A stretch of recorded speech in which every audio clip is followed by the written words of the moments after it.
मनसो जागृतो सूर्यो अजायत श्रोत्राद्वायुचक्रानसरूपा जगनिरजायत दीपज्योतिर्परं ब्रह्मा दीपज्योतिर्जनार्दन दीपहरतु मे पावं पूजा दीपनतोऽस्तुते भं करोतु कल्याणम् आरोग्यं सुखसम्पदं शत्रुबुद्धिविनाशाय दीपज्योतिर्नमोऽस्तुते। बोले शंकर भगवान की, उमापति महादेव की। ब्रह्मा जी बोले, हे नारद, सती ने सदाशिव के ऐसे वचन सुनकर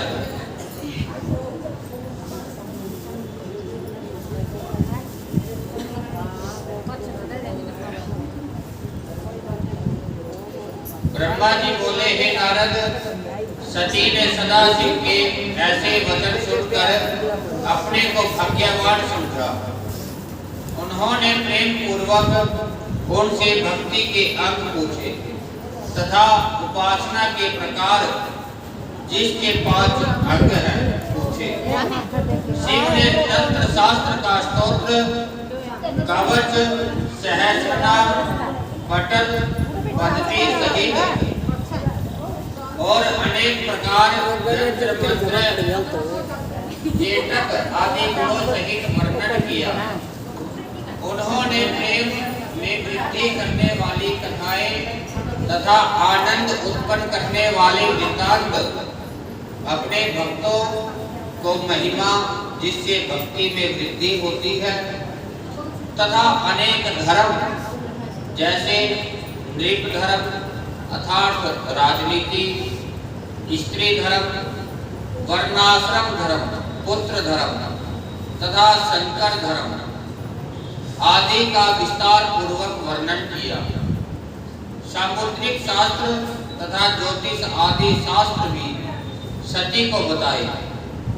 इसी प्रकार शिव तथा सती कैलाश में निवास करते रहे और बहुत वर्षों तक विहार करते हुए इसके पश्चात सती ने अपने पिता के यज्ञ में शिव का अपमान देख क्रोध से शरीर को प्राण रहित कर दिया।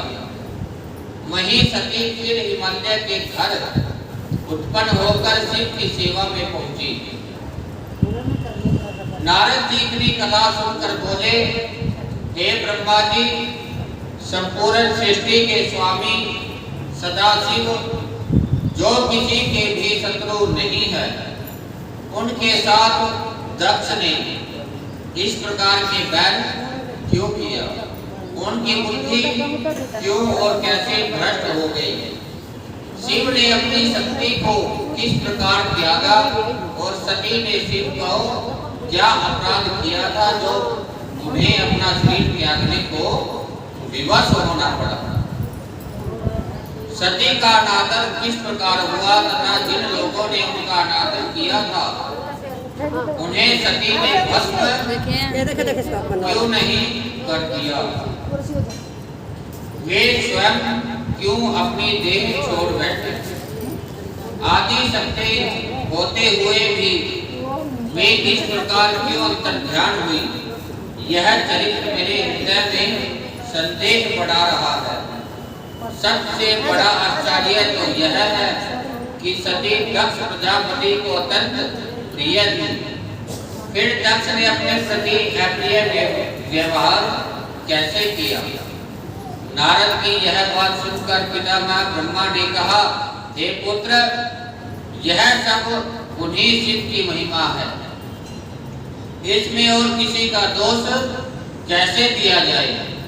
अस्तु, अब हम तुम्हें यह वृतांत सुनाते हैं। जिस प्रकार शिव ने दक्ष प्रजापति की शुद्ध बुद्धि को भ्रष्ट करके उनसे वैर बढ़ाया था, हे नारद, एक बार दक्ष प्रजापति ने एक यज्ञ रचाया।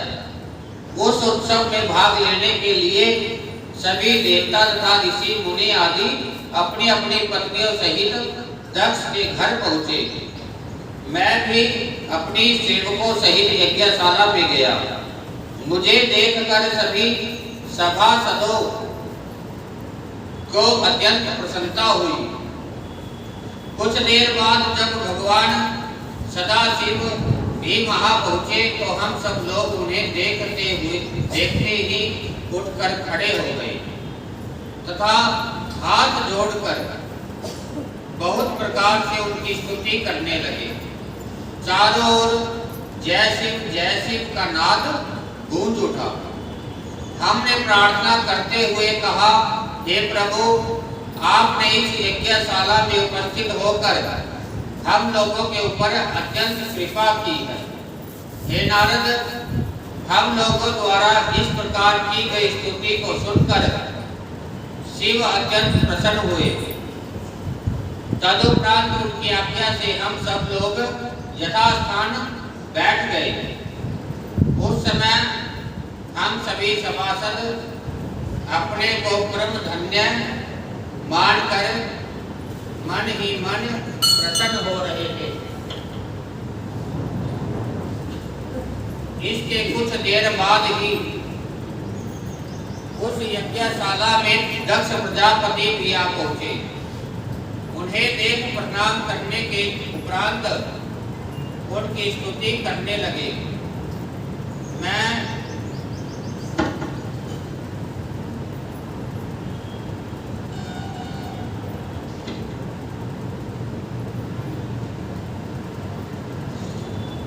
बोले शंकर भगवान की, उमापति महादेव की। मैं विष्णु जी तथा शिव जी अपने आसन पर ज्यों के त्यों बैठे रहे। यह देखकर दक्ष ने क्रोध भरी दृष्टि से देखते हुए मुझे प्रणाम किया। फिर अत्यंत अहंकार पूर्वक अपने आसन को ग्रहण किया। तदुपरांत जब दक्ष ने यह देखा कि उसके जमाता शिव ने भी उसे प्रणाम नहीं किया है, तब वह अत्यंत अहंकार में भरकर शिव के प्रति कटु शब्द कहने लगा।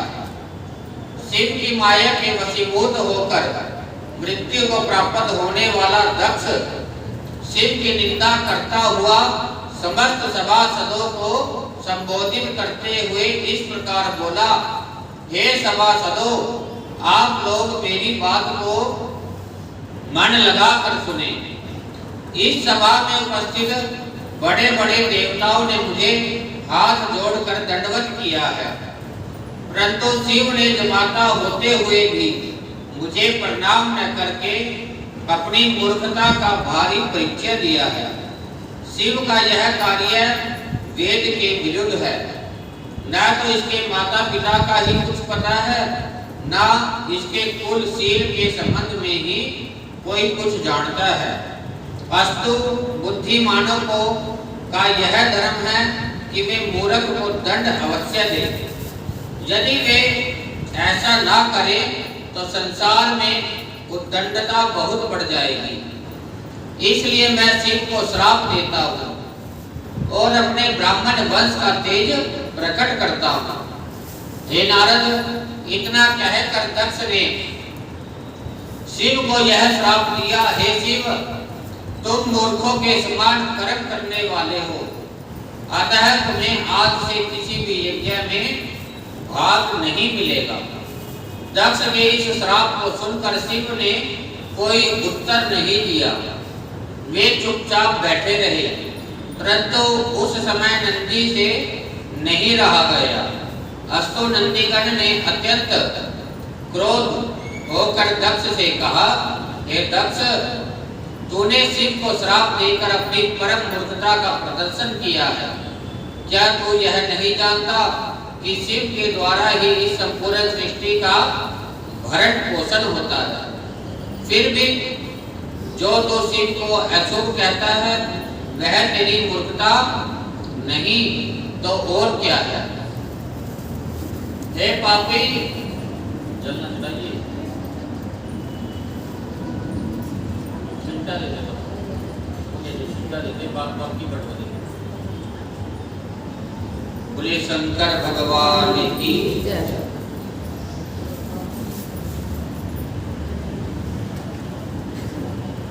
हे नारद, नंदीगण से यह श्राप सुनकर दक्ष प्रजापति ने अत्यंत भयभीत हो उन्हें भी यह श्राप दिया, हे नंदी, तुमने मेरा अपमान किया है, अस्तु संसार में तुम दुखी रहोगे, तुम्हारा स्वरूप विचित्र होगा, वेद के विरुद्ध आचरण करने के कारण तुम्हारी बुद्धि नष्ट हो जाएगी और तुम बोझ ढोने में काम में आओगे। यह श्राप देकर दक्ष प्रजापति ने भृगु आदि की ओर जो शिव की से द्वेष रखते थे देखा। दक्ष के इस श्राप को सुनकर वे सब बड़े प्रसन्न हुए। यह देखकर नंदी को फिर क्रोध आया। तब उसने अपनी हेफ्ट में महिमा को दिखाते हुए जिन लोगों ने शिव की निंदा की थी उनकी ओर देखते हुए कहा, तुम सब लोग व्यर्थ में ब्रह्मा के वंश में उत्पन्न हुए हो, तुम तत्व का ज्ञान नहीं रखते हो और काम, क्रोध, लोभ आदि के वशीभूत होकर शिव के विरुद्ध आचरण करते हो। अतः मैं तुम्हें भी यह श्राप देता हूँ कि तुम्हें कामों का फल प्राप्त ना होगा और तुम कभी भी परम पद को नहीं पा सकोगे। जो लोग शिव से द्वेष रखने वाले हैं वे सब वेद के विरुद्ध चलकर ब्राह्मण के कर्मों का त्याग कर बैठेंगे। हे महादरिद्र होकर कुकर्म करेंगे तथा अंत में नरकवास पाएंगे। हे नारद, इस प्रकार नंदीगण ने जब ब्राह्मणों को भी श्राप दिया उस समय शिव ने हंसते हुए कहा, हे सभासदों, हम तुम्हें अब सच्चे ज्ञान का उपदेश करते हैं। उस ज्ञान को सुनकर कोई अप्रसन्न न हो। वेद का अक्षर तथा मंत्र कहा जाता है, उसमें भी सूक्त को अत्यंत आनंद देने वाला कहा गया है। इसलिए ज्ञानियों के मन सूक्त में लगे रहते हैं और वे बुद्धिमान जन अपने मन को सदैव अपने वश में किए रहते हैं। अस्तु, मैं नंदी से भी यह कहता हूँ कि हे नंदी, तुम विद्वान होते हुए भी अपने हृदय में क्रोध को जो स्थान दे रहे हो यह उचित नहीं है। दक्ष ने मुझे कोई श्राप नहीं दिया। यह ठीक है कि उसने जानने योग्य बात को जानने में अपना मन नहीं लगाया और इस प्रकार सभा में मेरा अपमान कर अपने अज्ञान को प्रदर्शित किया है। फिर भी तुम्हें यह जान लेना चाहिए कि इस जगत के संपूर्ण कर्मों को करने वाले हम ही हैं। हमारी इच्छा है और हम ही इसके भीतर बाहर सब स्थानों पर निवास करते हैं। हम शुद्ध और अशुद्ध, भूत, प्रेत, देवता, दैत्य आदि तीनों लोकों में प्राणियों को उत्पन्न करने वाले हैं। अस्तु, तुम्हें यह उचित है कि हमारे इन वचनों को सुनकर अपने क्रोध को दूर कर दो और अब किसी को श्राप आदि मत दो। हे नारद, शिव के यह वचन सुनकर नंदीगण ने अपना क्रोध शांत कर लिया। तदुपरांत शिव कैलाश पर्वत को चले गए। दक्ष प्रजापति भी उसी क्रोध में भरा हुआ अपने घर चला गया। उस दिन से वह सदैव शिव की निंदा करने लगा। यदि वह किसी शिव भक्त को देख लेता था तो उसे बहुत क्रोध आ जाता था। शिव की माया ऐसी अपरंपार है कि वह कब किससे क्या करा बैठेगी इसका कोई पता नहीं चलता। बोले शंकर भगवान की। ब्रह्मा जी ने कहा, हे नारद, शिव की लीला अत्यंत ही पवित्र एवं शुद्ध है, जिसको पूर्ण रूप से वेद तथा पुराण भी नहीं जानते हैं। अब मैं तुम्हें शिव के चरित्र के विषय में और बताता हूँ। एक बार शिव अपनी पत्नी सती सहित तीनों लोकों के अवलोकनार्थ चले। पृथ्वी पर घूमते घूमते में दंडक वन में पहुंचे। उन्होंने वहां रामचंद्र जी को लक्ष्मण सहित देखा कि वे चारों ओर दुख से विलाप करते हुए सीता जी को ढूंढ रहे हैं। उन्होंने रामचंद्र जी को देखकर प्रणाम किया, क्योंकि वे पहले विष्णु को ऐसा वरदान दे चुके थे।